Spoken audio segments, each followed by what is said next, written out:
Hello everyone, my name is Divya Ujjwal Singh Rajput. Welcome to the first episode of SMT Talks Beyond the Classroom. Today we have an honorable guest, Dr. Dinesh Jain, Medical Officer, PHC, Holnanthe. Welcome sir. Hello.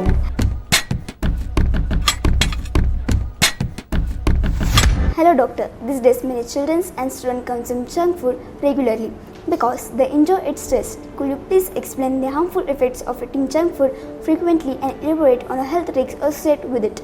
Sure, junk food is good in taste but not good for health because it go through too many processes and it contains high food, high fat, high sugar and high salt, which is not good for overall health because त्यामुळे रुग्णांना किंवा जे खातात consume करतात daily बेसिसवरती त्यांना लठ्ठपणा, हृदयाचे विकार, उच्च रक्तदाब ह्या गोष्टी त्याच्यामध्ये दिसत आहेत. तसेच लहान मुलांमध्ये सध्याच्या कंडिशनला चिडचिडपणा, स्मरणशक्तीवरती परिणाम, तसेच इनडायजेशन ह्या गोष्टीमध्ये होतो आहे. परंतु जंक फूड हे पूर्णपणे बंद करायलाच पाहिजे असं पण नाही आहे, परंतु त्या तुम्ही कशा प्रकारे खाताय ते सुद्धा महत्त्वाचं आहे. त्याऐवजी तुमच्याकडे फळं, पालेभाज्या, कडधान्य हे घेणं खूप उत्तम असेल.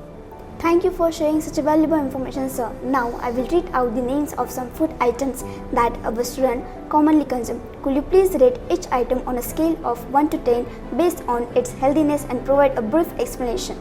Okay, sure. Biscuits. Biscuits. Okay, it's 3 out of 10 because it contains large amounts of sugar and sometimes it's also contain maida. That's why. Potato chips. Potato chips 2.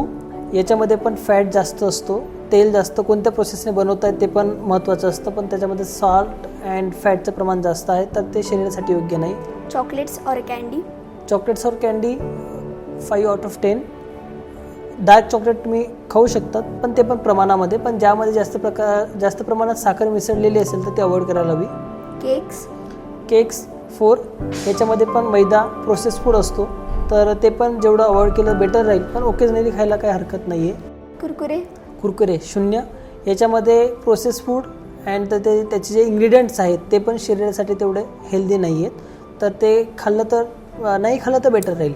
Soft drink 0. याच्यामध्ये साखरेचे प्रमाण भरपूर आहे, ते प्रौढच नाही तर मुलांना सुद्धा हानिकारक आहे.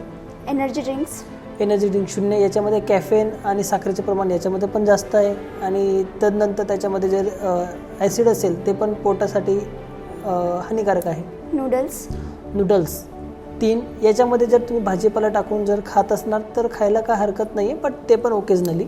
पास्ता 3. जर हे होल व्हीट मेड पास्ता असेल तर खायला हरकत नाही आहे, पण it's also you have to add that much salads and भाजी असो. ओट्स 10. हे शरीरासाठी उत्तम आहे, हृदयासाठी उत्तम आहे आणि त्याच्यामध्ये फायबरचं प्रमाण जास्त आहे तर खायला उत्तम आहे, काय हरकत नाही. Thank you sir for being a part of our this year's signature activity SMT Talks Beyond the Classroom.